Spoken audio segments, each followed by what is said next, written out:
काही काही गावात महाराज येते, चला बरं महाराजच्या पाय लागा. महाराज आशीर्वाद देते, पुत्रवती मरो तुझ्या पोटी, उद्यापासून लागो महाराजाच्या हाती. अरे महाराज, काही काही गावात महाराज येते, महाराजच्या पाय लागा, तुमचे लफडे चालू ठेवा. अरे महाराज, मावशी महाराज कोणाला म्हणावं, आज काळाची गरज आहे. अरे महाराज, एक महाराज त्या गावामध्ये आला. तो गावामध्ये आल्यानंतर तो का म्हणे, मी म्हणे पाण्यामध्ये पाणी सांगतो म्हणे, पाणी कशातलं, जमिनीच्या खालचं पाणी सांगतो म्हणे. त्या महाराजला एका प्लॉट मध्ये घुमवलं म्हणे. त्या प्लॉटवाल्याला घुमवल्यानंतर त्या शेतकऱ्याला पॉईंट दिला, आणि पॉईंट एवढा जोरदार दिला, तू म्हणे इथंच बोरवेल करतो म्हणे, इथे 150 फुटावर पाणी आहे म्हणे. किती फुटावर?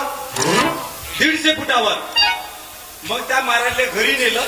घरी नेल्यानंतर त्या शेतकऱ्याची जी पत्नी होती, तिनं नाही का स्वागत केलं त्या महाराजाची. पाय धुतले, घरात नेलं, त्याला नाश्ता दिला, पाणी दिलं, जेवण दिलं, सेवा केली त्या बाईनं. ना महाराजनं पाणी दिला होता, किती फुटावरचा? 150 फुटावरचा.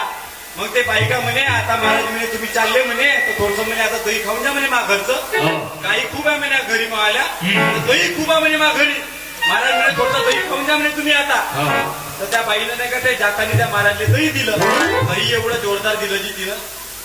दही पहिलं टाकली साखर त्या वाटीत, वरून टाकलं दही, महाराजने दिलं हातात. त्यामुळे महाराज म्हणे दही खाऊन जा म्हणे. त्या महाराजांनी दही घेतलं वाटीतलं.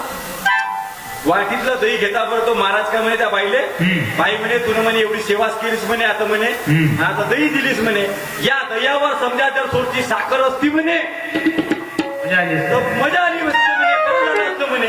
त्या बाईनं कणपट पकडलं त्याचं, आणि जे जोरात शेकली त्याच्या वारे चिलपड्या म्हणे, तुडे 150 फुटावरचं पाणी समजते म्हणे. किती फुटावरचं? 150 फुटावरचं. आणि नगवऱ्यावर साखर टाकली म्हणे, ते तुला समजत नाही म्हणे. म्हणून साधू कोणाला म्हणावं, अरे महाराज कोणाला म्हणावं, हे चिंतेची बाब झाल्या. म्हणून वंदनीय महाराजांनी सावधान केलं आपल्याला. आणि कसा पाहिजे साधू? हो